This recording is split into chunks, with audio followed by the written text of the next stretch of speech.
internacional, ¿no?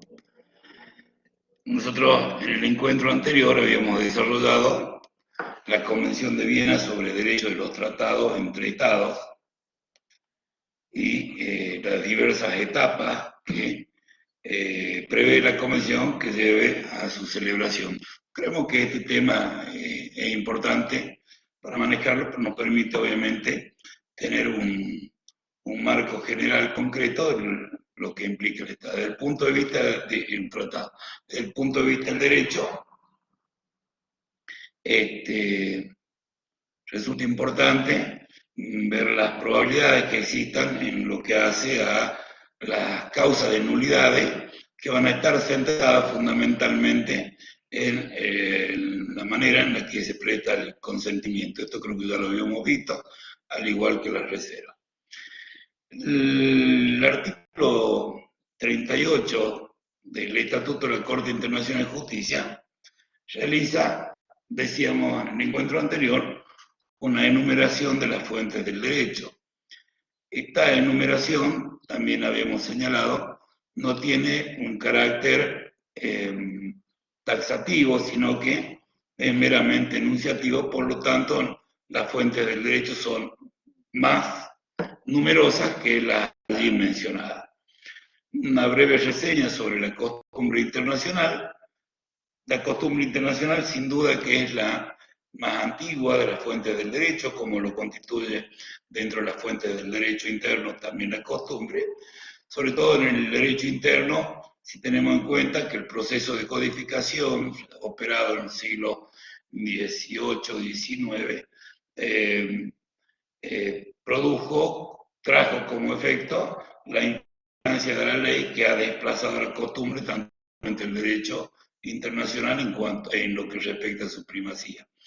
Esto no podemos decir exactamente lo mismo dentro del derecho internacional, porque obviamente por la naturaleza propia de nuestro derecho, al no tener un órgano legislador común y tener en el sustrato su base en cuanto a la obligatoriedad, los acuerdos entre los estados o la voluntad de los diversos estados va al sujeto del derecho internacional, que vamos a incorporar a las organizaciones internacionales, la más antigua y la que en mayor medida abarcó como fuente principal del derecho lo constituyó la costumbre internacional.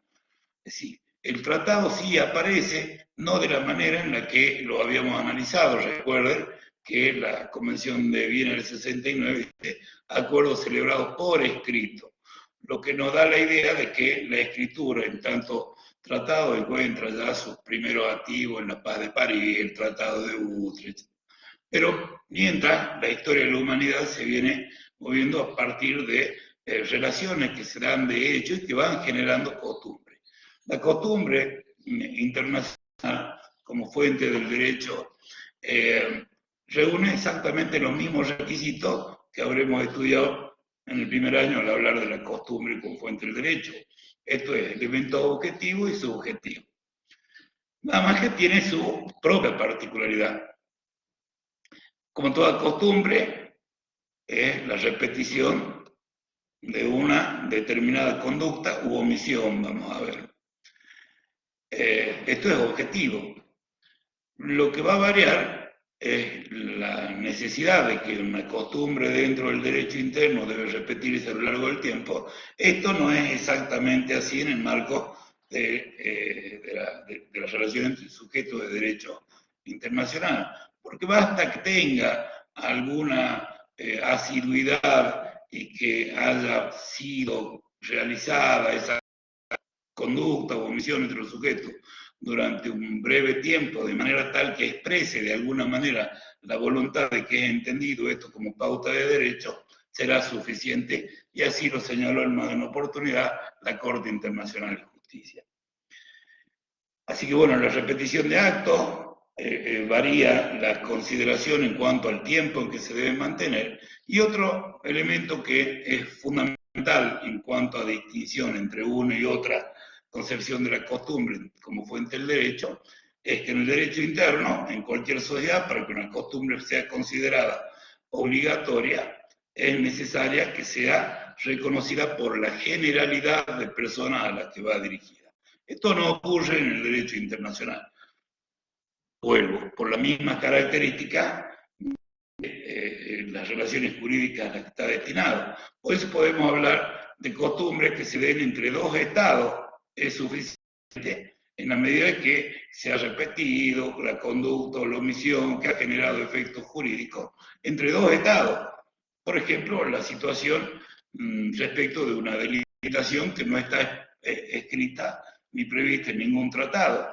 Basta que sea suficiente. Por eso podemos hablar de costumbres entre dos o más estados, podemos hablar de costumbres regionales, ¿sí? Normalmente esto entre los países vecinos, obviamente que también se va dando este mismo marco de relaciones y costumbres de carácter universal, que es a lo que hicimos referencia la vez pasada, hablando de las nulidades de los tratados, todos aquellos tratados que estén en contra de las normas ius cogens, tanto principio universalmente reconocido como sustento del derecho internacional.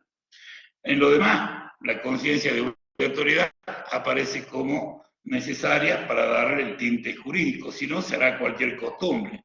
Lo que hace propiamente la costumbre es la conciencia de obligatoriedad, por eso siempre señalamos que este constituye el elemento subjetivo.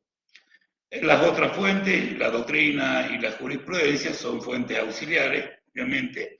No puede hablarse de la obligatoriedad de la jurisprudencia como fuente del derecho, pero sin embargo cumplen las mismas funciones que en el derecho, sirven como guía, modos de interpretar conductas o interpretar tratados que los distintos tribunales internacionales van realizando sobre los distintos hechos. En punto a los tribunales internacionales, tengamos en cuenta, cuando hablamos de ellos, de que no solo hablamos de la Corte Internacional de Justicia. Está claro que la Corte Internacional de Justicia es un órgano principal de Naciones Unidas, que tiene en su seno a 193 estados activos, 2 observadores, pero no necesariamente es el único órgano jurisdiccional. En el ámbito americano tenemos la Corte Interamericana de Derechos Humanos, en el derecho del mar tenemos el Tribunal Internacional del Mar, en la Organización Mundial del Comercio existe el órgano solucionador de diferencias, es decir, en el ámbito penal y en materia de persecución de crímenes de guerra, delitos de lesa humanidad y genocidio, se ha creado la Corte Penal Internacional, es decir, son varios que a su vez elaboran jurisprudencia que sirve en gran medida para regular estas relaciones jurídicas entre los sujetos de derecho internacional.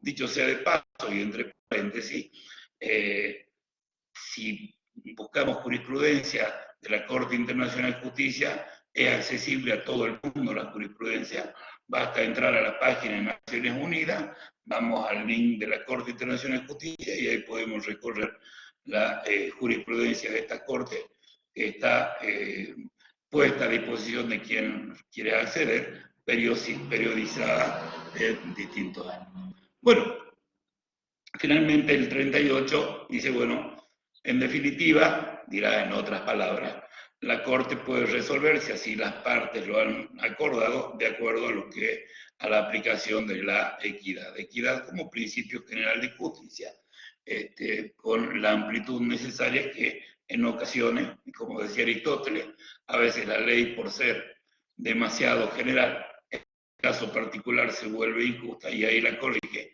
justamente la equidad.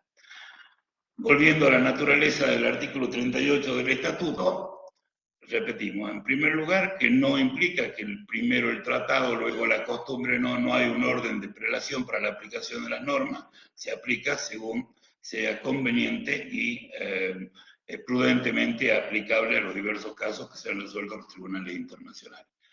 Y decíamos al inicio del encuentro de que esta enumeración no es taxativa, por lo que podemos encontrar algunas fuentes del derecho que no se encuentran enumeradas. Y a una de ellas lo vamos a referir en primera instancia. Nos referimos a los actos unilaterales de los Estados. Los actos unilaterales de los Estados generalmente la podemos concebir como manifestaciones de voluntad de un Estado que para producir efectos jurídicos no requiere la participación de otro Estado. Es decir, la conducta u omisión que lleve adelante un Estado y que tenga la virtud, tenga la posibilidad de generar en otros Estados una expectativa cierta, firme, de que esa conducta o esa omisión a cargo efectuada por este Estado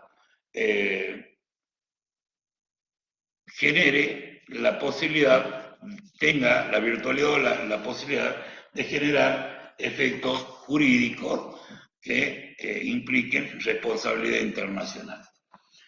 En este sentido, nos parece importante señalar que tal vez sea una virtualidad, una particularidad del derecho internacional la consideración de estos actos unilaterales.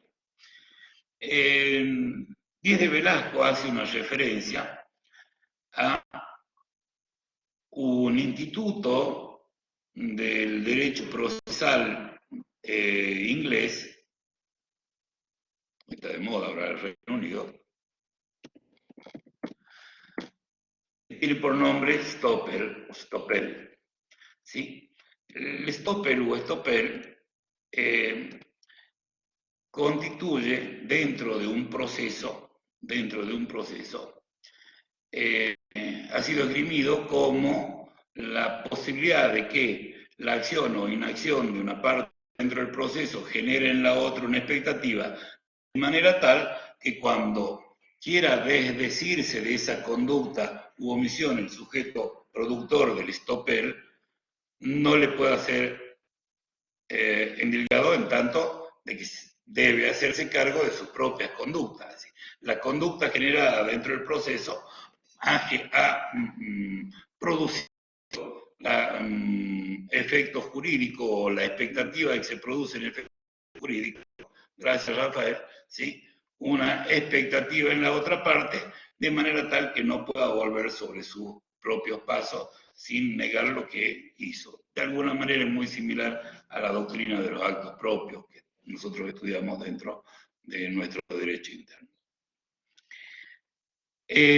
Los actos unilaterales pueden ser positivos o negativos. Positivos en tanto que implique la realización de una determinada conducta, o negativo en tanto implique, muchas gracias Glenda el aporte, sí, exactamente, y negativo en tanto que la inacción de este sujeto pueda generar estas expectativas, como bien nos están acompañando los compañeros en esta situación, ha generado una expectativa. Los típicos actos unilaterales que implican conducta son, en general, el reconocimiento, y hoy vamos a hablar de eso en cuanto al reconocimiento de los estados, constituye una manifestación de voluntad, miren ustedes, unilateral, mediante la cual un estado, sujeto de derecho internacional, declara la constatación de un hecho puntual y por esa constatación que declara a través del reconocimiento, ya se genera algún tipo de vínculo jurídico o obligación respecto del sujeto que ha efectuado dicho reconocimiento.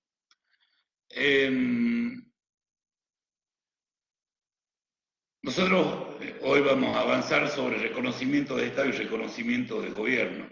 No son los únicos reconocimientos que puede efectuar un Estado, porque puede tranquilamente un Estado o un sujeto de derecho internacional puede reconocer la existencia de una situación, y el reconocimiento de la existencia de una situación puede generar, desde luego, efectos jurídicos respecto del compromiso que asume ese sujeto de derecho internacional en función de lo que puede desplegar la expectativa que puede desplegar dicho reconocimiento. No sé si esto va quedando claro. ¿Sí? Lo típico normal es reconocimiento de gobierno, reconocimiento de Estado, pero esto no quita de ninguna manera, y tiene mucha práctica dentro del derecho internacional, reconocimiento de hechos o situaciones. Reconocer que, por ejemplo, este Estado reconoce que la conducta que tuvo el Estado A respecto al Estado B constituye un acto de agresión, por ejemplo. ¿Sí? Y ahí vemos que hay una posición puntual en la que ya hay un tipo de reconocimiento. Sí, Fernando, ¿cómo te va? Todo bien. Profe, cuando se refiere a los tipos, usted diferenciaba entre positivos y negativos. En el caso de los negativos, ¿podría ser una abstención de un Estado de cierta conducta hacia otro? De eso se trata justamente, pero vamos ya cuando lleguemos ahí a él, vamos a enumerar lo positivo, le vamos a dar un mejor perfil, más que una abstención, ¿sí? Es un poquito más tal vez, es lo que denominamos la aquiescencia. ¿Mm? Aparte del reconocimiento, expresado brevemente como lo hemos señalado, tenemos la promesa. La promesa también genera una expectativa, porque implica una manifestación realizada por un Estado mediante el cual da a conocer o a un grupo o a un Estado o a cualquier Estado que va a realizar o no realizar una determinada actividad.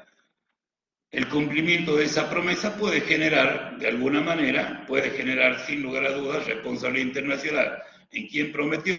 Vuelvo, a un Estado, a un grupo de Estados o a la comunidad internacional en general, prometió y luego no cumplió. Caso típico, ¿sí? Que nos va a ilustrar de mejor manera este tipo de acto unilateral, lo constituyen las declaraciones del ministro de Relaciones Exteriores de Francia en oportunidad de realizar la promesa de que su Estado no iba a realizar ensayos nucleares en el Pacífico Sur, cosa que venía realizando. Si bien lo realizaba en alta mar, estamos hablando de unos años atrás, dentro de una zona colindante, una isla cuya soberanía ejerce el Estado francés, y la queja de los estados cercanos, fundamentalmente el continente de Oceanía, llevó a que el ministro francés, que tiene, y vamos a ver que puede hablar en nombre de su Estado y lo compromete, realizó la promesa de no realizar ensayos nucleares, de poder realizarlo, gracias a Glendacier, pierde la buena fe. Estas son el sustento del por qué la promesa puede llegar a constituir un acto unilateral que produzca efectos jurídicos. Si él dice que su Estado no va a realizar ensayos nucleares, pues debe realizar. Si lo realiza, obviamente tendrá que hacerse cargo de la responsabilidad internacional que su acto funcionó en otra, respecto de otro Estado. Tenemos el reconocimiento, la promesa, y ahora sí, Fernando, en lo que hace referencia a la inactividad, si prestamos un poquito de atención, venimos diciendo actos positivos o negativos. La aquiescencia constituye también un acto unilateral que se expresa a través de la inactividad de un Estado frente a un estado de cosa o situación, de manera tal de que su inactividad genera en los otros una expectativa cierta, fundada, de que esa inactividad está expresando o manifestando la voluntad del Estado aquiescente de no producir ese efecto jurídico. Acá, de alguna manera, para que quede didácticamente comprendido sin que sea la teoría específica, la aquiescencia de alguna manera puede entenderse como tolerancia de que otros estados realicen determinadas actividades que le pudieran haber correspondido a ella o tomado el ejercicio de derecho que le corresponde al estado aquiescente y los tolera, no dice nada, y esto ya genera en el otro que eso le ha posibilitado ejercer un derecho y por lo tanto hace propio ese derecho. La aquiescencia obviamente no se presume por un solo hecho, sino que justamente tiene que tener un asidero suficiente, gracias, dice, tal cual, ¿no?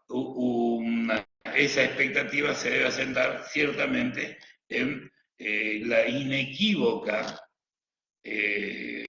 voluntad de que esa expresión de silencio, de inactividad, genera este tipo de situación. Le decía, la mayoría de los autores, cuando empecemos a hablar en la otra unidad, en el próximo encuentro seguramente será, de los modos de adquisición del territorio, vamos a distinguir entre modos originarios y modos derivados, ¿no? Originario, que no encontraban, no existía un Estado que con anterioridad había ejercido soberanía sobre un determinado territorio. Esto ya lo vamos a analizar un poquito más en detalle cuando veamos el tema. ¿Sí? El caso de la res nullius. Hoy no existe territorio en el planeta que no se encuentre sujeto a una soberanía de algún Estado. Y dentro de los derivados, cesión, algunos prohibidos y otros permitidos. Obviamente vamos a hacer hincapié en los permitidos, pero los prohibidos no pueden tener ningún tipo de asidero para esgrimir que a partir de ellos pueda adquirir el territorio. Entre lo que señalan algunos autores, aparece la prescripción adquisitiva. Desde mi punto de vista, esto es muy particular, ¿no? Nosotros sabemos que la prescripción adquisitiva implica la inactividad de uno de los sujetos frente al otro, que por el paso del tiempo le va a generar a quien adquiera a través de tipo de posesión y todos los títulos. Adhiero de alguna manera a la corriente que no considera la prescripción como modo de adquirir el territorio, fundado, repito, en el título de la prescripción. Nosotros bien sabemos que como es un modo anormal de adquirir la propiedad dentro del derecho interno, la prescripción requiere de una regulación legal que establezca un plazo mínimo de tiempo, más los otros actos de posesión y demás.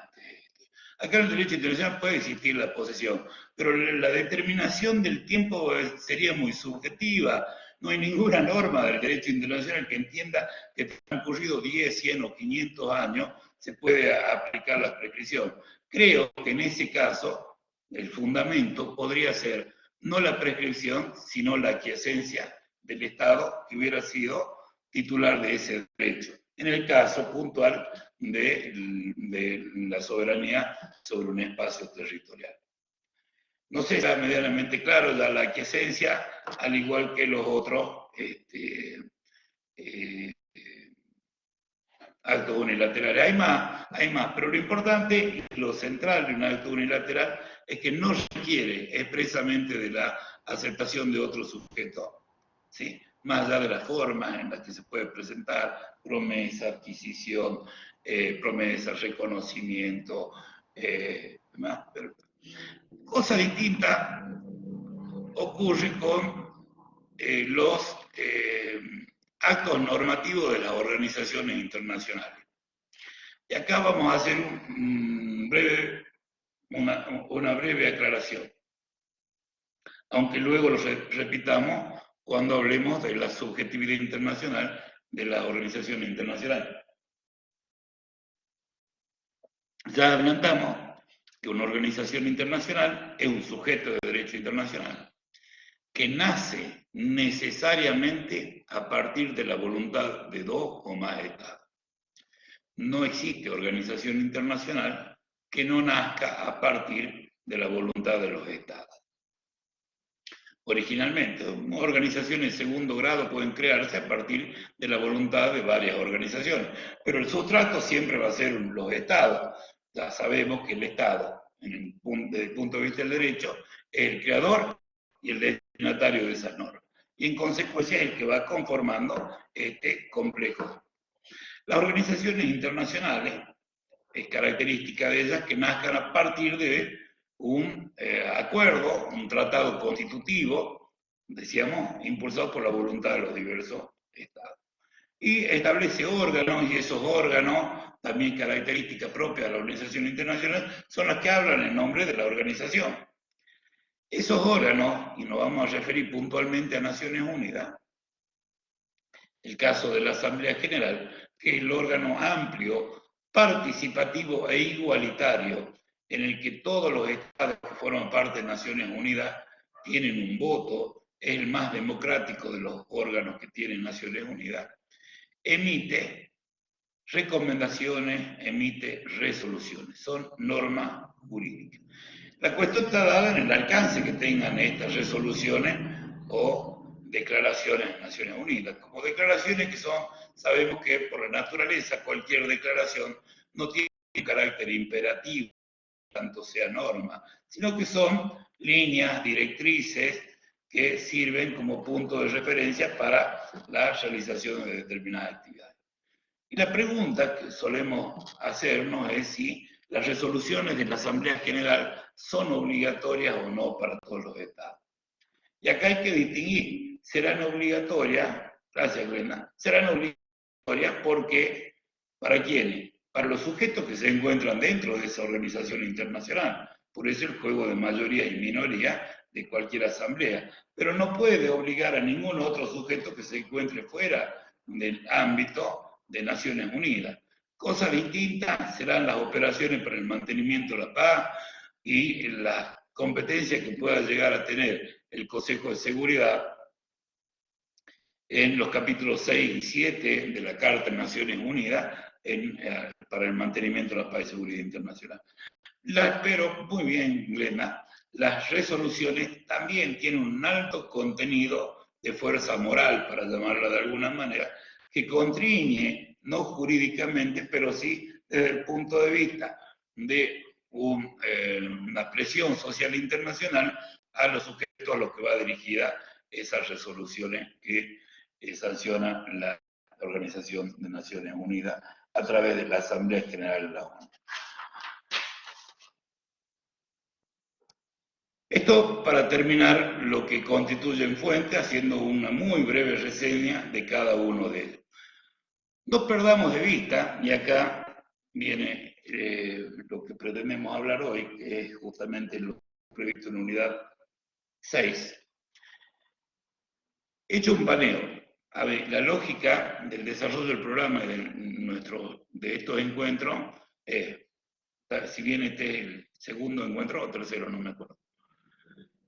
Nos ponemos en contacto con las características del derecho internacional, vemos que tiene particularidades propias, particularidades propias, y ya que estamos, señalo que es muy importante para poder comprender el juego de relaciones jurídicas entre los distintos sujetos de derecho internacional, las relaciones mutuas que tengan los estados entre sí. En el tema de reservas aparece con absoluta claridad los efectos jurídicos que puede producir la aceptación de una reserva, siempre va a ser en las relaciones mutuas que tengan entre el reservante y el aceptante, de la aplicación de todo el tratado menos las cláusulas reservadas. Y cuando la relación entre reservante y objetante, no existe relación jurídica en sus relaciones mutuas, ninguna relación jurídica respecto del tratado en cuestión.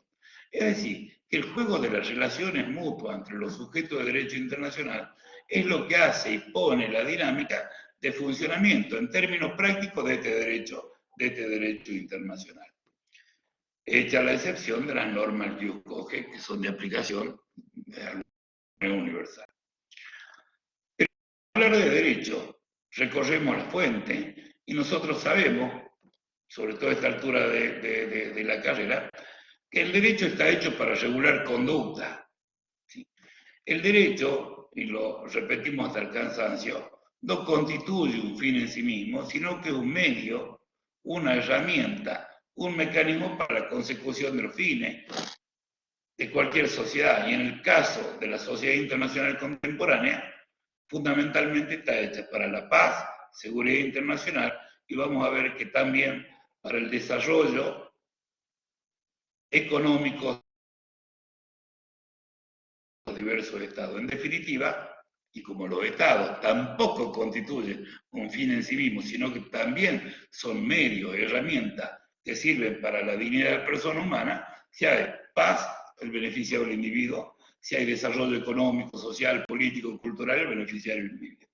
No es, eh, suelo ser reiterativo con esto y les pido disculpas, pero a veces nos perdemos tanto desde la academia, desde la función de gobierno, desde el lugar en el que nos toque actuar, y confundimos al medio con el fin, como si el Poder Judicial, en el caso nuestro, los abogados, constituyera un fin en sí mismo, y nos olvidamos que todo constituye un medio en función de aquella finalidad que es la aplicación de justicia. En consecuencia, la fuente, el derecho sirve para regular estas relaciones entre las personas. Pero lo central son las personas, y en este caso nos vamos a referir a quiénes son los sujetos de derecho internacional. Obviamente, ya hemos repetido también en muchas oportunidades que los sujetos de derecho internacional original el Estado derivado de la organización internacional, limitada y con muy pocos alcances, grupo bélico y aún muchísimo más limitado la consideración del individuo como sujeto. Destinatario final, repito, de todo, tanto del Estado o de las organizaciones, el individuo. Pero en tanto regulador de conducta se tiene en cuenta a estos sujetos estables. Y acá viene la pregunta, ¿qué implica ser sujeto de derecho?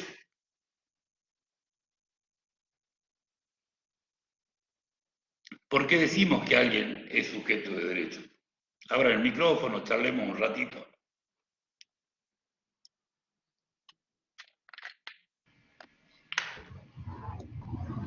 Que tiene derechos y obligaciones que cumplir, considero, ¿sí? O sea, bien, Norma, bien.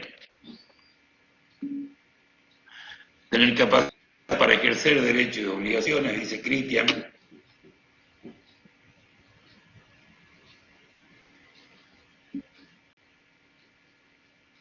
Se adhiere al voto del preopinante Glenda, ese voto del corte. Bien, lo central, sabemos que para ser sujeto de derecho, se considera sujeto de derecho, y recordamos al viejo querido L, todo ente susceptible de adquirir derechos y de contraer obligaciones. Dirá, desde la perspectiva del idealismo, un centro de imputación de derechos y obligaciones, dirá Cosio. Bueno, ser sujeto de derecho porque se ejerce una actitud para ser titular de derecho y responsable de las obligaciones que éste asuma. Lo normal, esto lo sabemos y lo señalamos desde siempre, desde el primer año, lo normal es que el derecho se cumpla de manera espontánea.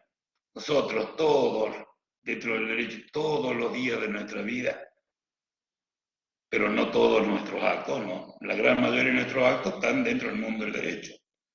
Voy a comprar un kilo de factura, estoy dentro del derecho. Siempre lo decimos en clases, no vamos a decir, vengo a celebrar un contrato de compra-venta. No, se cumple de manera espontánea. Aparece el derecho cuando no se cumple de manera espontánea y ahí entramos a echar a mano a las fuentes del derecho para justificar eso. Así, Rafael. Sí, no te subí al colectivo si vengo a celebrar un contrato de transporte, ¿no? Se cumple espontáneamente. Cuando no se cumple espontáneamente y queremos que se cumpla porque corresponde a nuestro derecho, es que recurrimos a la fuente del derecho.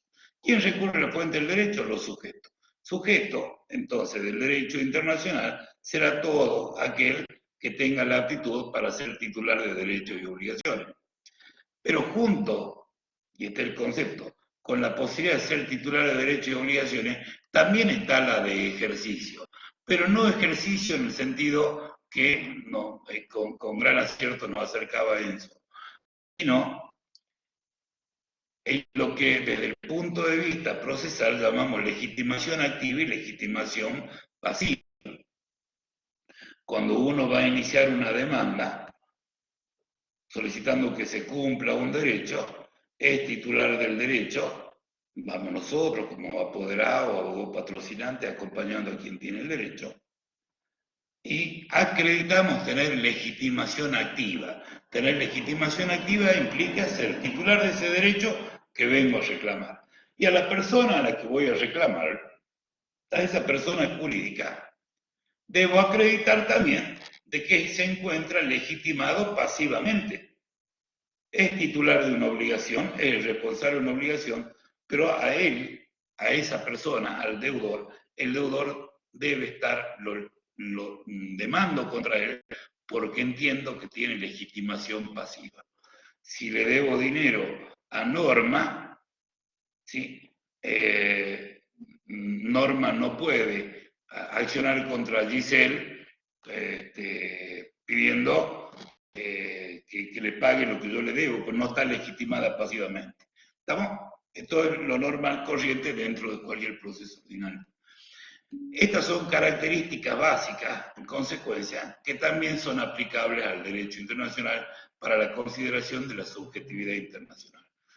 No todos los individuos, no todas las personas jurídicas, ni físicas ni individuales, son sujetos de derecho internacional.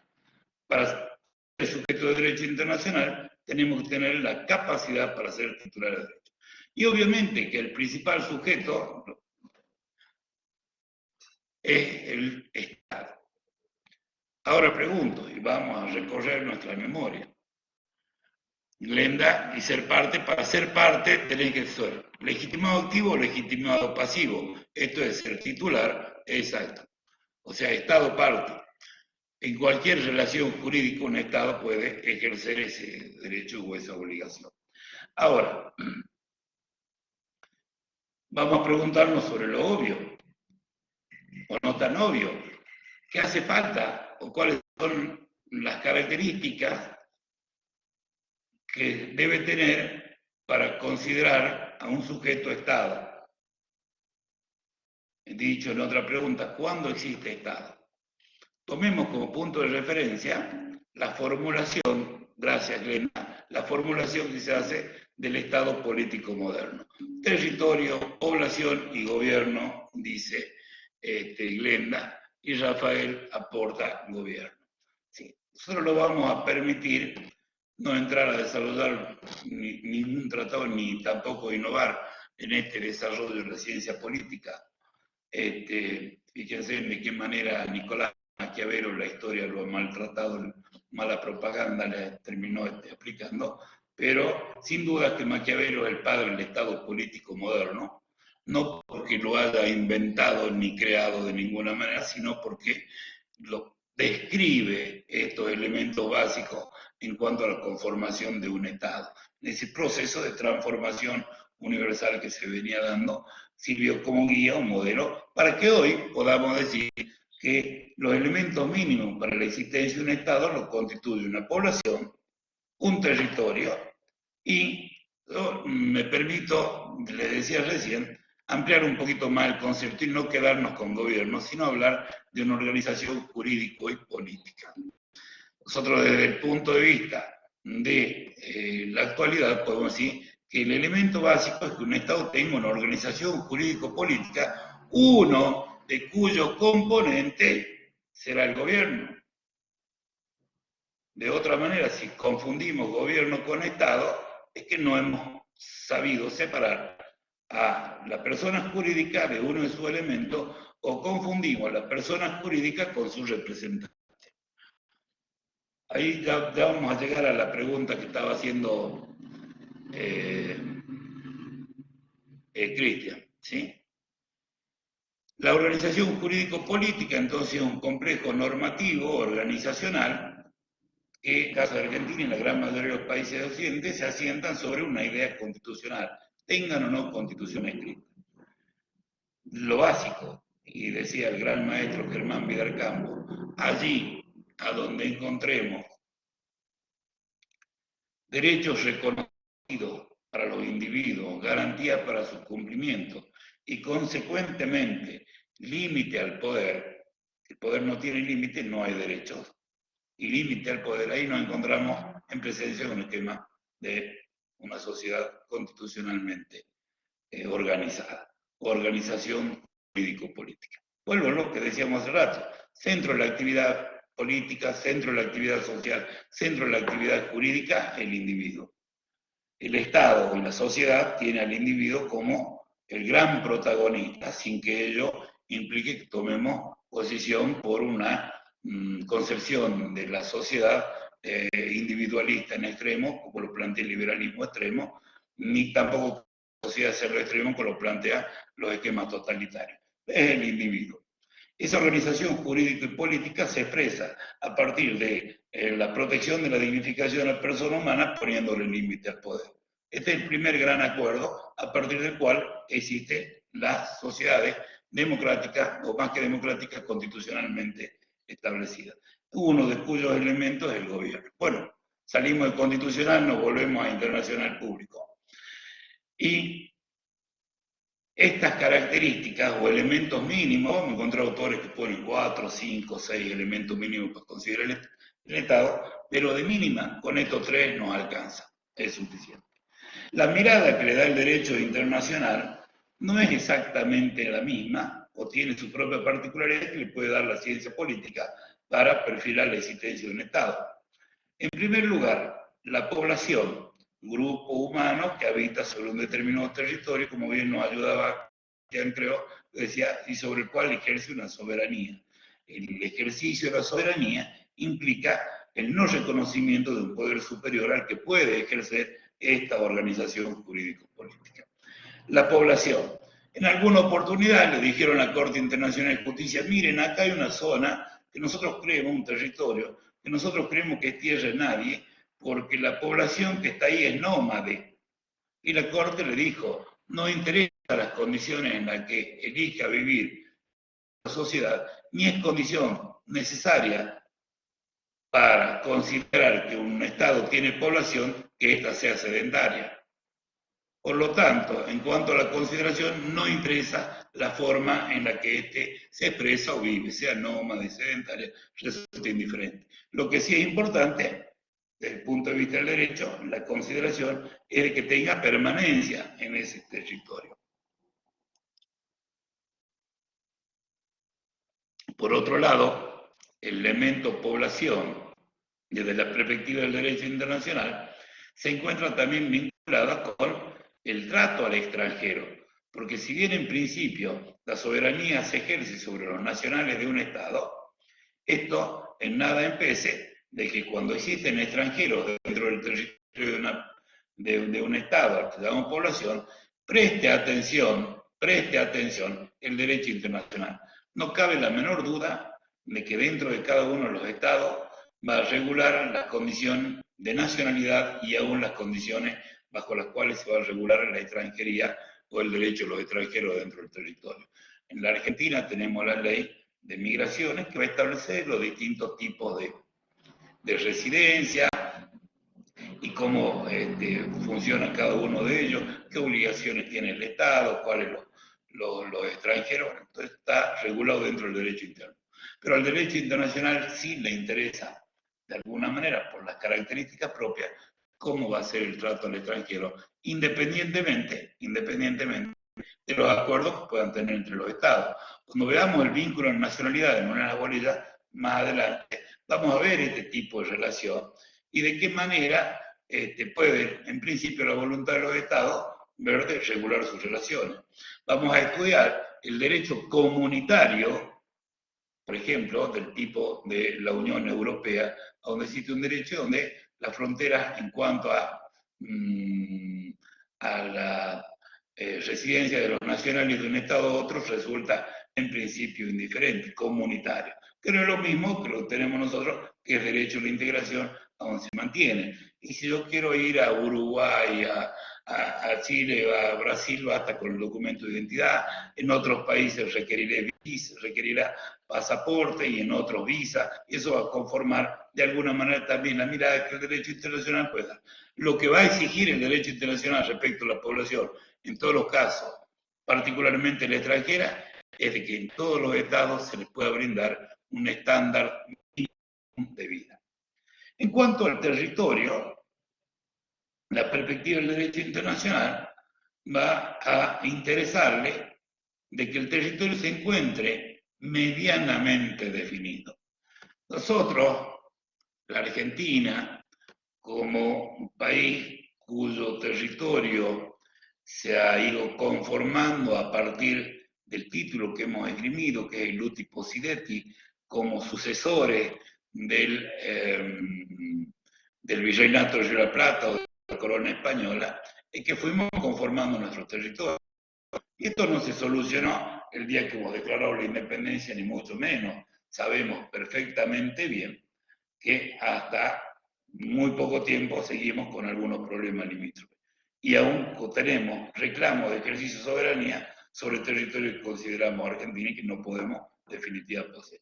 Por lo tanto, esto no significa que no se considere el Estado argentino como poseedor de un territorio sobre el que ejerce soberanía.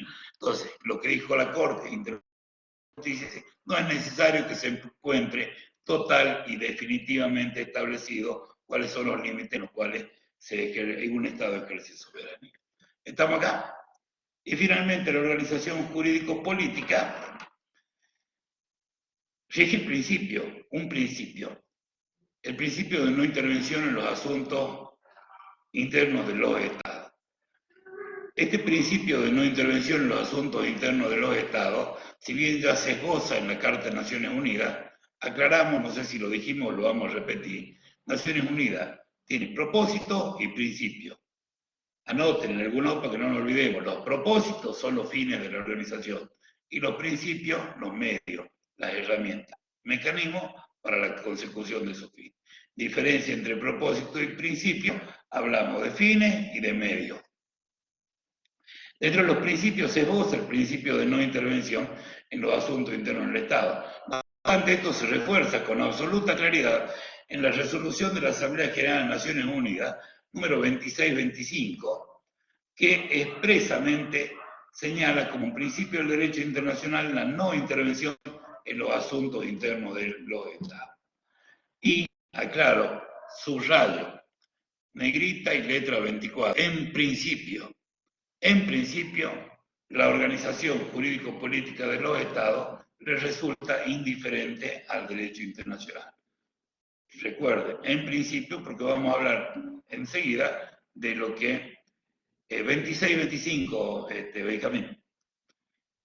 Pues vamos a hablar de reconocimiento de gobierno y cuál es el punto de situación en el que hoy se encuentra la evolución y si afecta o no este principio. Ya está genial para plantearlo, o al menos discutir de qué manera se aplica y si es válida o no las razones. Bueno, esa organización jurídico-política a la que normalmente desde secundario llamamos poder, ¿sí? Repito, será uno de los elementos constitutivos de esto, está obviamente dentro del margen de cada uno de los estados en función de que cada estado, en función del principio de igualdad soberana de los estados, elige libremente el modo a partir del cual va a elegir o va a establecer la forma de su gobierno. Dejamos pendiente esto de la organización jurídico-política para desarrollarlo de mejor manera cuando hablemos de reconocimiento de gobierno. Por lo tanto, desde la perspectiva y en este vuelo rapidísimo, siempre digo, vamos a la lectura bibliográfica que va a complementar. En una hora poder desarrollar una unidad y media medio complejo, así que tomamos los temas centrales de manera tal que sirvan para la lectura. Teniendo estos elementos básicos, podemos decir que nos encontramos en presencia de un Estado. Y la primera pregunta que aparece desde el derecho internacional es si el Estado existe a partir del momento en el que se reúnen los Estados.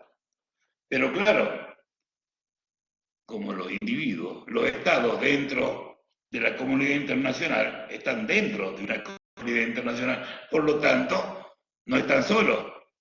Si quieren ser sujeto de derecho internacional, necesito por lo menos dos, la alteridad típica del derecho. Y para poder ser sujeto de derecho internacional, es necesario que los otros me reconozcan como sujeto para ser titular de derechos y obligaciones y para tener legitimación activa y pasiva.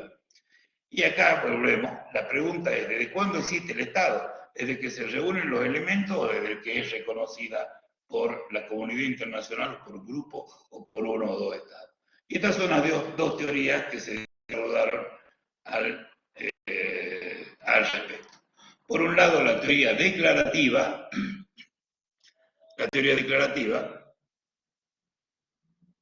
que señala que un estado existe desde el momento que están los elementos reunidos.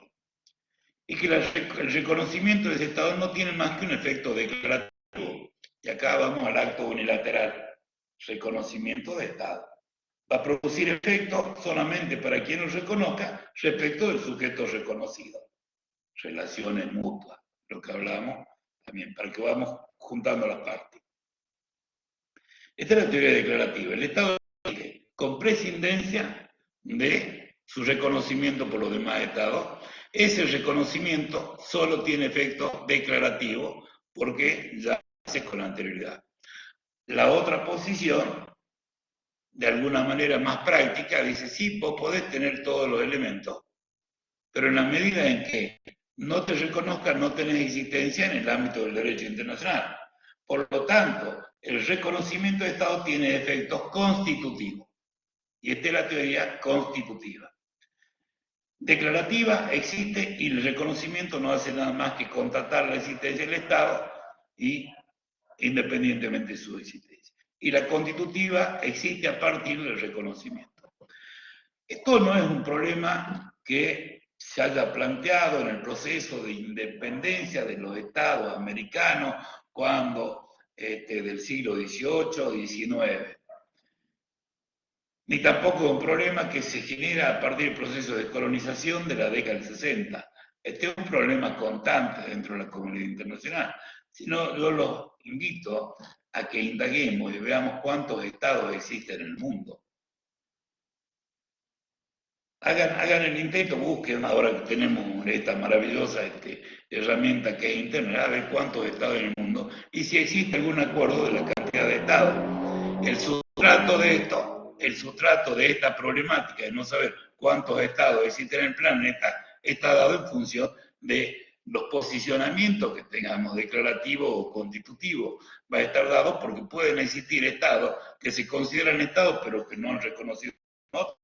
Leamos de vez en cuando, peguemos un repaso, ¿sí? Giselle, un repaso de cuántos estados existen en el mundo y cuántos están dentro de Naciones Unidas. Para Naciones Unidas hay 193, pero pueden existir más para Naciones Unidas. Una cosa es que sean miembros de Naciones Unidas y otra que Naciones Unidas reconozca a estados que no son miembros. Hay una variación, no solo en cantidad, sino en la calidad. Dos cuestiones les dejo planteadas para que analicemos a la luz de la realidad. Una, el Estado palestino. El Estado palestino no es reconocido por un número importante de estados y es reconocido por otro número importante de estados. Desde el punto de vista de Naciones Unidas, el Estado palestino, y esto fue un logro de su relación exterior, fue incorporado a la Asamblea General como Estado observador. Preguntémonos, indaguemos por qué no es miembro pleno, qué es lo que pasa, si en definitiva hay quienes consideran que es un Estado y quienes consideran que no.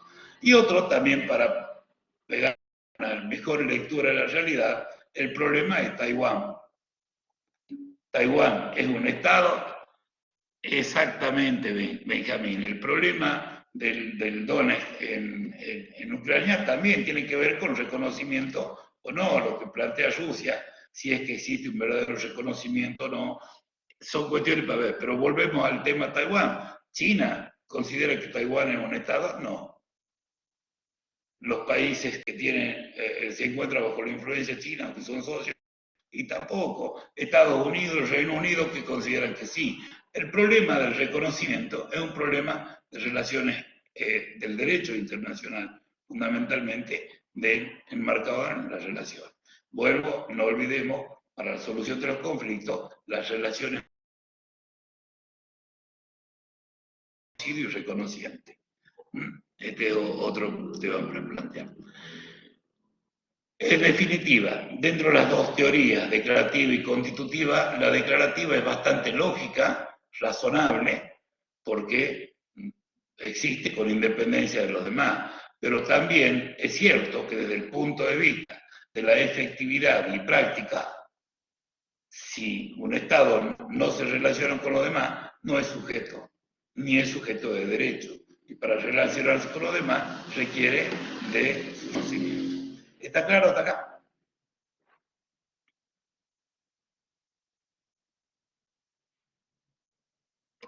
Bien, vale, continuamos. Gracias, Gisela. Sí, profesor. Perfecto. Hola, María Gracia. Avanzamos un poquito más. ¿Sí, Romina? A ver. Avanzamos un poco más. No existe, a ver, propio de la característica del derecho internacional, no existe norma jurídica internacional alguna que diga estas construcciones que la doctrina y la jurisprudencia fueron haciendo para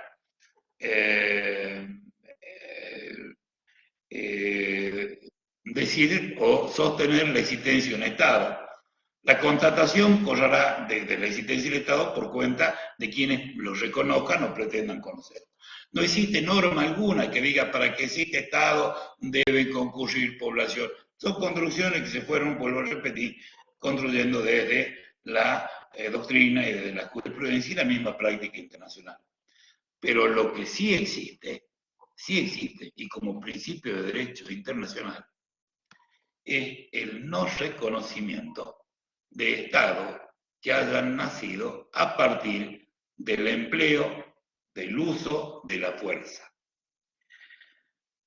Y viene a colación, en primer lugar, si cuando empecemos a ver, ahí Benjamín hizo un aporte, el Donetsk y Luhansk, que fueron reconocidas por Rusia, podrán ser considerados estados también, aunque la ONU no los reconozca.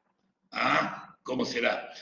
Cuando hablamos de las organizaciones internacionales, el antecedente inmediato con vocación de universalidad fue la Sociedad de las Naciones, creada a partir de la finalización de la Segunda Guerra Mundial.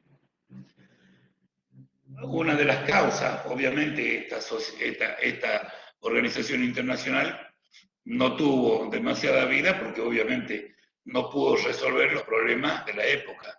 Uno de ellos fue la invasión de Japón a China, a donde dijo, no fue una invasión, decía Japón, no digo en otras palabras para que resulte más didáctico. Japón dijo, no, se ha creado un nuevo Estado, Manchuria, el Manchukuo, se ha creado un nuevo Estado. La utilización de la fuerza de Japón para tomar esa franja territorial que correspondía a China constituyó la comilla cursiva creación de un nuevo Estado, pero en definitiva era el propio Japón que había ocupado ese territorio y bajo la excusa de la creación de un nuevo Estado se apropió de una soberanía territorial.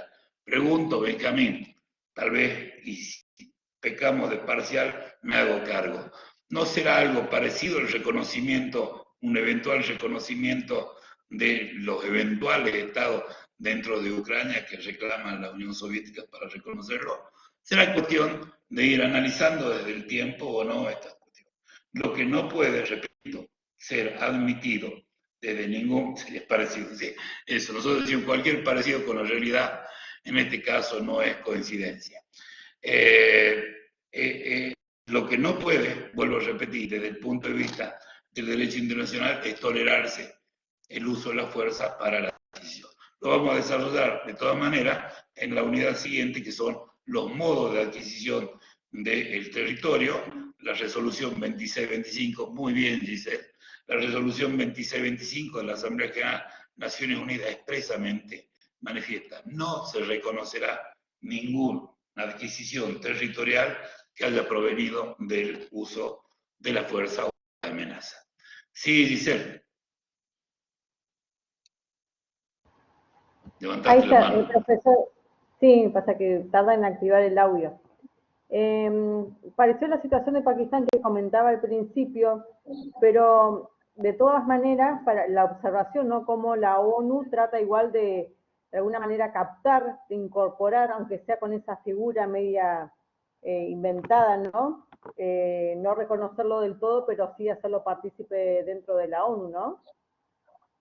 Como era como un Estado observador. Bien, Giselle. Sí, Giselle. No, a ver, lo que no podemos perder de vista, que en materia de reconocimiento hay un trato de decisión política. Al no existir una norma jurídica que te obligue, porque nos encontramos fuera de un contexto típico del derecho internacional, capaz que una persona jurídica exista, tiene que tener el reconocimiento estatal, no hay duda, si no, no existe.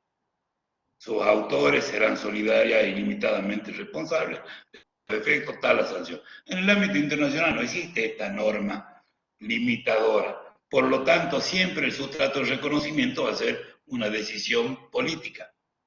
Vuelvo, leamos qué ocurre con Taiwán, China, Estados Unidos, Reino Unido, Francia, y ahí nos damos cuenta de que en el fondo el sustrato sigue siendo político. Pero está genial lo que está aplicando. Como que adoptó una medida, digamos, imparcial, porque al tener conformado la mitad de los estados que reconocen a Pakistán y otros no, digamos, esta posición de ponerlo como estado observador, lo deja en el medio, cosa de no tener problemas tampoco políticos con ninguno de los estados, ni de un lado ni del otro. Si te refería al Estado palestino, ¿sí? Pakistán está ahí en miembro activo. ¿Sí? Esto es, de alguna manera, puede entenderlo desde distintas perspectivas, un avance dentro del Estado palestino de lograr un reconocimiento pleno. Para darte un ejemplo, Díez Velasco dice que la creación del Estado de Israel data de la década del 40, y España lo reconoce en la década del 80, es decir, son procesos que se encuentran dentro de un contexto de decisiones políticas. Pero vamos a aprovechar la inquietud, muy buena, dice el que trae, para hablar de reconocimiento. Mira, la pregunta. El hecho de que una organización internacional reconozca un Estado implica que los Estados miembros de esa organización internacional también lo reconozcan. Y acá la respuesta ha sido dada por la propia jurisprudencia. Bien, no, de ninguna manera. De ninguna manera. Es otro tema, Damián, lo de la independencia, vamos a hablar de los asuntos internos del Estado cuando veamos la 26-25. De ninguna manera. Nosotros sabemos perfectamente que la personalidad jurídica, vuelvo, de una persona jurídica es distinta e independiente de la de los miembros que la integran. Este es un principio de derecho. La persona de existencia ideal tiene una personalidad jurídica propia. Cuando hablamos de las organizaciones internacionales, que es lo que nos interesa, las organizaciones internacionales tienen personalidad jurídica propia. Decíamos hace unos minutos, nace a partir de la voluntad del Estado, tiene un tratado constitutivo en el cual se encuentra el campo de acción mediante el cual se van a delimitar las competencias como sujeto de derecho, y se expresa a través de sus órganos. Las manifestaciones de voluntad de la organización, de cualquier organización internacional, es distinta a la de los sujetos que la integran. Es distinta. Porque cada uno de los sujetos de derecho, estados que integran una organización internacional, tienen su propia decisión. Aunque la decisión de la organización internacional hubiera sido la de reconocimiento expreso y por unanimidad, requerirá en cada caso el reconocimiento de cada uno de los miembros que integran esa organización internacional. Y acá viene interesante hablar de los tipos de reconocimiento. Tipos de reconocimiento pueden ser expreso o tácito, la vieja clasificación. Expreso, ¿sí? Un Estado le manda a otro una comunicación, dice, por este acto expresamos, ahí tenemos un reconocimiento, expresamos a los señores representantes de tal Estado que reconocemos su existencia y estamos dispuestos a tener los vínculos jurídicos que les parezca oportuno y conveniente. Listo, ya está, reconocimiento expreso.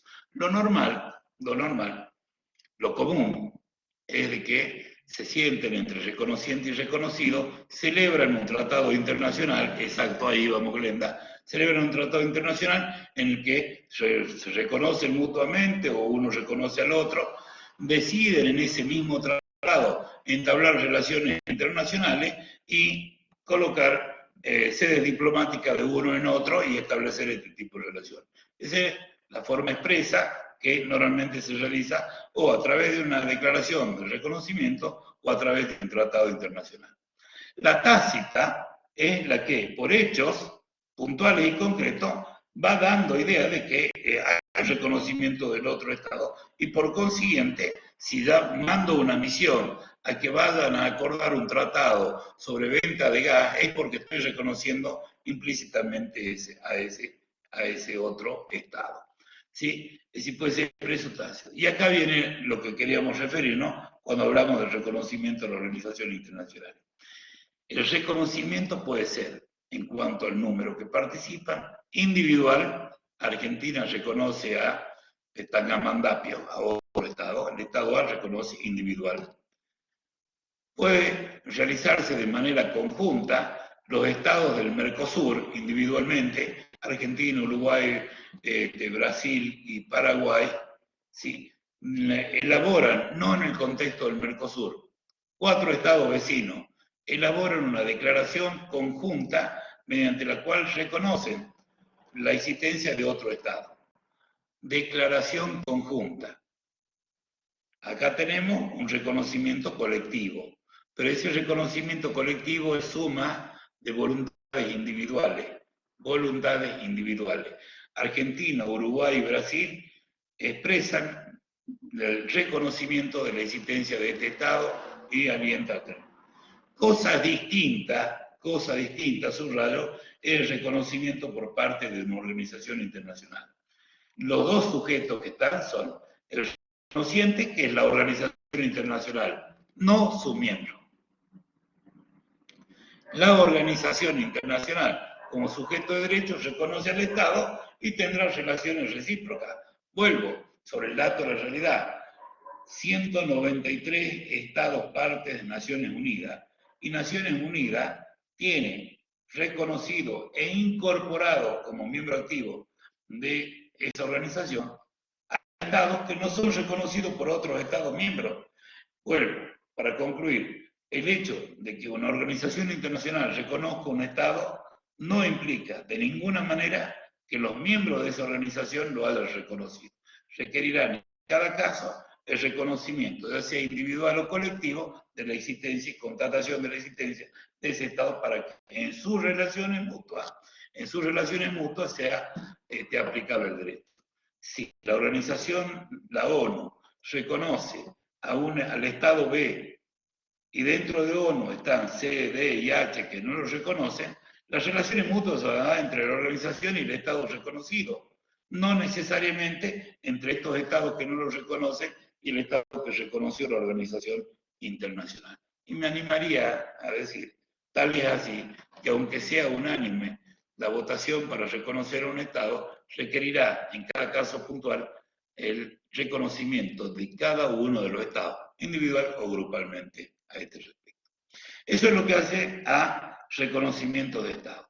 Cosa distinta es el reconocimiento de gobierno. Dentro de los elementos del Estado que señalábamos al inicio del encuentro, decíamos, bueno, tenemos una población, tenemos un territorio y tenemos una organización jurídico-política. Dentro de esa organización jurídico-política, uno de sus elementos importantes, desde luego, lo constituye el gobierno. El gobierno es el modo a través del cual ese sujeto de derecho de Estado se va a relacionar con los demás o va a expresar o van a ser sus representantes. Los estados van a tener representación a través del gobierno, que son, y cuando veamos el capítulo correspondiente a responsabilidad internacional, son los que en primer lugar van a comprometer al Estado en su nombre. ¿Puede modificarse el territorio de los estados? Sí, puede modificarse el territorio de los estados, y en el próximo encuentro vamos a estudiar este fenómeno a partir de los modos de adquisición derivada y puntualmente en esta unidad nosotros vamos a tratar el tema de sucesión de Estado. Ya adelantamos, la sucesión de Estado es el cambio de la soberanía sobre un determinado territorio de un Estado a otro. Y vamos a ver la distinta variedad de cuestiones y su consecuencia en materia de tratados celebrados por el predecesor, que ya no existe o existe la mitad, o ha sido absorbido por el sucesor. ¿Qué pasa con las deudas públicas? ¿Qué pasa con los bienes, ¿qué pasa con los archivos? Sobre estos 4 tópicos se celebraron sendas convenciones sobre sucesión de Estado en materia de archivos, deuda pública y bienes, y la sucesión de Estado en materia de tratado. Lo vamos a abordar el próximo encuentro. Pero también puede modificarse el gobierno, puede cambiar el gobierno. Decíamos hace rato que en principio esto, y habíamos subrayado, ¿recuerdan? Con negrita cursiva y número 24, en principio le resulta indiferente, en virtud del principio de no intervención en los asuntos internos de los estados, y cada estado vea cómo se organiza. Lo que no podemos dejar pasar, y el derecho internacional le interesa sobremanera, son los efectos nocivos que producen, los efectos desastrosos que produce, particularmente en América Latina, los golpes de Estado como un modo de acceso al poder. Esto no es nuevo. A principios del siglo se plantea en el contexto americano, que acá se da primariamente esta situación, si había que reconocer o no, todavía no había nacido la OEA, estaba la Unión Panamericana, si se debía reconocer o no a gobiernos que hayan accedido al poder con el uso de la fuerza. Y ahí se desarrollan, cuando no, 2 posiciones. Por un lado, la que expresa el canciller ecuatoriano, ministro de Relaciones Exteriores del Ecuador, Tobar, que dice: no deben reconocerse gobiernos que hayan accedido al poder a través del uso de la fuerza. Acá plantea una teoría de no reconocimiento de acceso al poder por el uso de la fuerza. 1907 estamos, cuidado. Hasta tanto, completa Tobar, hasta tanto esto adquieran legalidad y legitimidad a través de las respectivas, él utiliza el término, asambleas de sus respectivos estados. Es decir, principio, no reconocer hasta tanto sean legitimados por el pueblo de sus respectivos estados. De esta idea, fíjense, de la de Tobar, por eso se llama doctrina de la legalidad, aferrarse a la legalidad del ordenamiento interno para el reconocimiento de gobierno, la hace propia el presidente de los Estados Unidos, Wilson. Sí, nada más que a Estados Unidos le duró poco esto, porque después cambió de opinión y se adhirió de alguna manera a la otra doctrina, que es la doctrina de la efectividad, y que la formula también el canciller de México, en este caso, Estrada.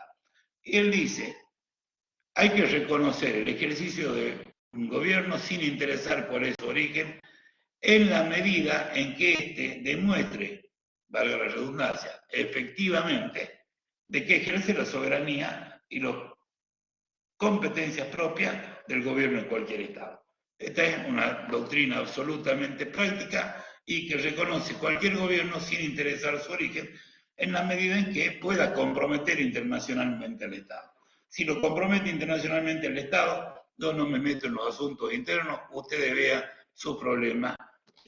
Estas son las 2 grandes posiciones que marcaron, decía, y esto tiene mucho que ver, el cambio de concepción a la adoptada por Wilson, que estaba más cercana a la legalidad, que tienen los Estados Unidos, y no podemos tapar el sol con el dedo, negar la influencia que produce los Estados Unidos sobre toda América Latina. Tampoco podemos obviar la realidad histórica que nos marcó el siglo XX con los golpes de Estado también sobre América Latina. Particularmente la década del 70 y el Plan Cóndor, entre otras cuestiones para tener en cuenta que quedan, bueno, fuera de nuestra materia, pero que de alguna manera pues, terminan convergiendo ante una necesidad.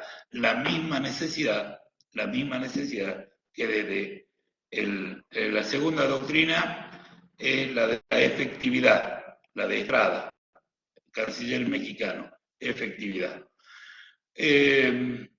La Segunda Guerra Mundial marca un antes y un después, de alguna manera, y con sus más y sus menos, ventajas y desventajas, fortalezas y muchas debilidades que tiene Naciones Unidas, ha sabido colocar de alguna manera la importancia del respeto a los derechos humanos como centro de la actividad estatal y del derecho internacional, como les decía hace rato. Valga de paréntesis, el próximo año, 2023, se van a cumplir 40 años de vida democrática ininterrumpida en nuestro país.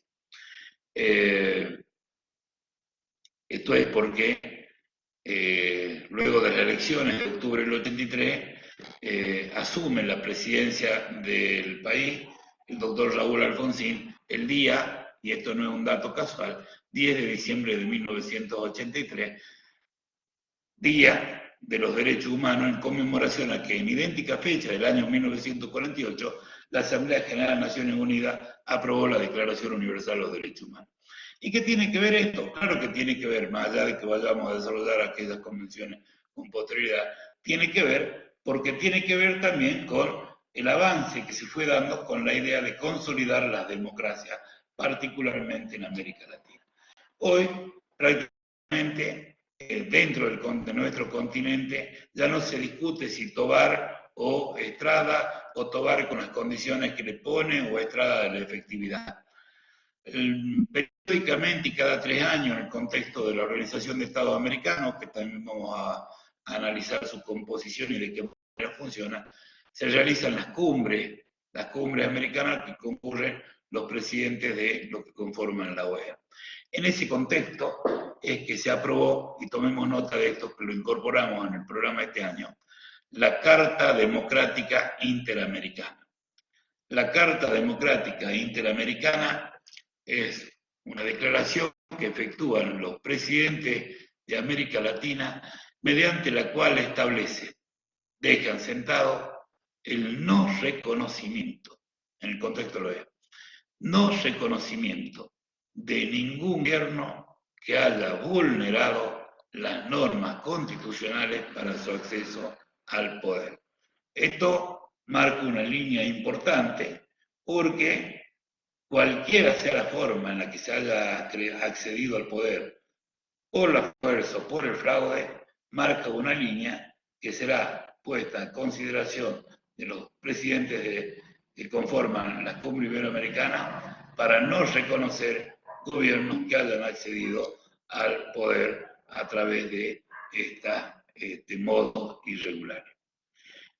Dentro del Mercosur, el protocolo de Ushuaia de 2008, si no me falla la memoria, tiene una cláusula, se refiere también al sostenimiento de los gobiernos constitucionales, que señala que cuando alguno de los miembros del Mercosur, alguno de los Estados miembros, su gobierno haya sido modificado a través de modo reñido con los procesos constitucionales establecidos, los miembros del Mercosur indagarán, investigarán, averiguarán, tratarán de reconducir a ese gobierno para que se adecue a las pautas constitucionales de su país, y llegado el caso, lo suspenderán en su derecho dentro del Mercosur. Veamos, averigüemos qué ha pasado.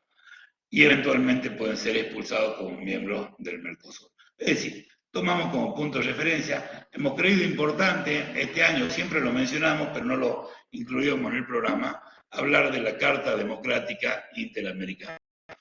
A ver, Benjamín, pero te quiero leer.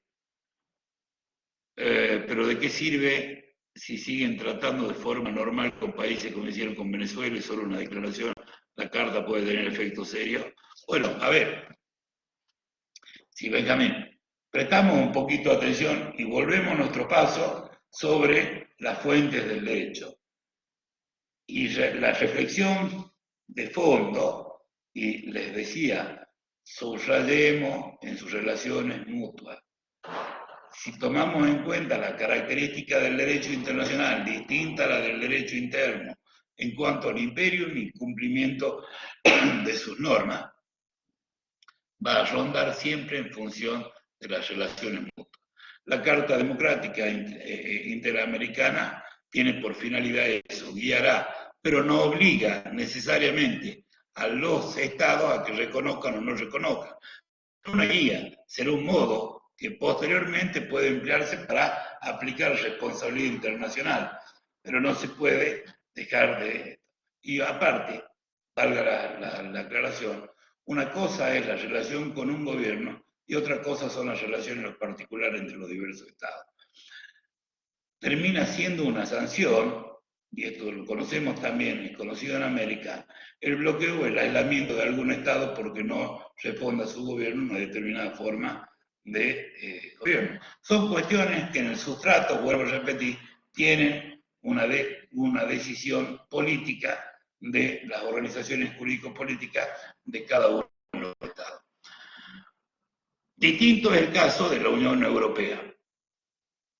A partir del desmembramiento que se produce con la perestroika de lo que era la Unión de Repúblicas Socialistas Soviéticas, y esto tiene que ver también con lo que ocurre de alguna manera entre Rusia y Ucrania, muchos de los estados que en principio forman la comunidad de estados independientes y luego van formalizando, adquiriendo connotaciones particulares,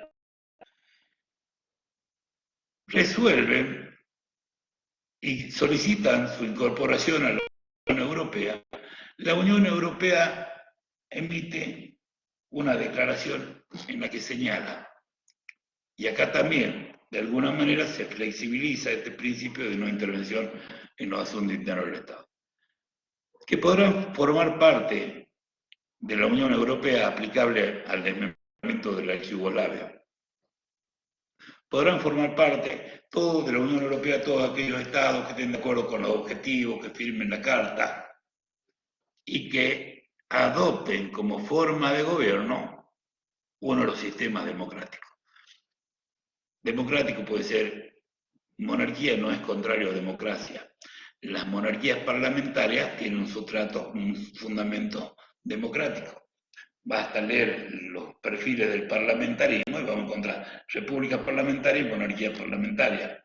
Lo que no quita de ninguna manera, vemos todos los días, estos días estaba asumiendo la primer ministro en el Reino Unido, electa por el Parlamento, que lo elige el pueblo. ¿Sí? Es decir, lo que necesita la Unión Europea a estos estados es que adopten una forma de gobierno democrática.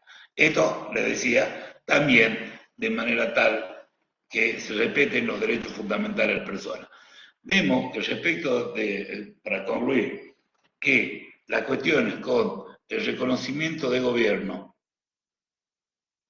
entra a jugar de alguna manera el derecho internacional, sí a inmiscuirse de alguna manera en los asuntos internos del Estado. La resolución 2625 que vamos a analizar es muy rica en principio, pero no es absolutamente rígida, sobre todo teniendo en cuenta que es producto de la década del 70 y que ya nos encontramos en el siglo XXI, que requiere también algún tipo de adaptación, a pesar de que se expresa a nivel de principio. El principio de no intervención en los asuntos internos del Estado es relativo, porque sí interesa el ejercicio de un gobierno regularmente constituido sobre una base democrática que respete los derechos humanos. De otra manera, estaríamos medianamente afuera de la cuestión. En América, Carta Democrática Interamericana, en Europa podríamos señalar esta declaración de la Unión Europea al momento de la incorporación de las repúblicas que nacen a partir del desmembramiento de la Unión Soviética y de la ex Yugoslavia. Bueno, este es un pantallazo general de lo que constituyeron los actos unilaterales, reconocimiento, subjetividad internacional, reconocimiento de Estado y reconocimiento de gobierno. El próximo encuentro ya nos vamos a dedicar a analizar otros aspectos del Estado, como la sucesión de Estado, los modos de adquisición territorial, qué espacios comprende el territorio de un Estado, y luego abordaremos puntualmente esos espacios territoriales. La Convención sobre el Derecho del Mar, qué espacios corresponden a la soberanía estatal, y el espacio aéreo, qué espacios y cuáles son las competencias de los estados subyacentes a ese espacio aéreo. Posteriormente analizaremos las regiones que no están sujetas a soberanía, veremos cuál es el régimen jurídico, repito, del Ártico y del Antártico, siempre preguntamos esto en el examen final, preguntamos régimen jurídico, no que nos cuente si hay focas, peces, si hace frío o no, sino el régimen jurídico del espacio ártico y el antártico, el espacio ultraterrestre. Y ahí terminamos la primera parte del programa y iniciamos la segunda, que es el análisis de las organizaciones internacionales, en particular la ONU, la cooperación económica y social, y la regional OEA y Mercosur. Ese es el mapa de ruta. Bueno, el parcial abarca hasta la unidad 7 y es muy posible que sea escrito para felicidad de la mayoría.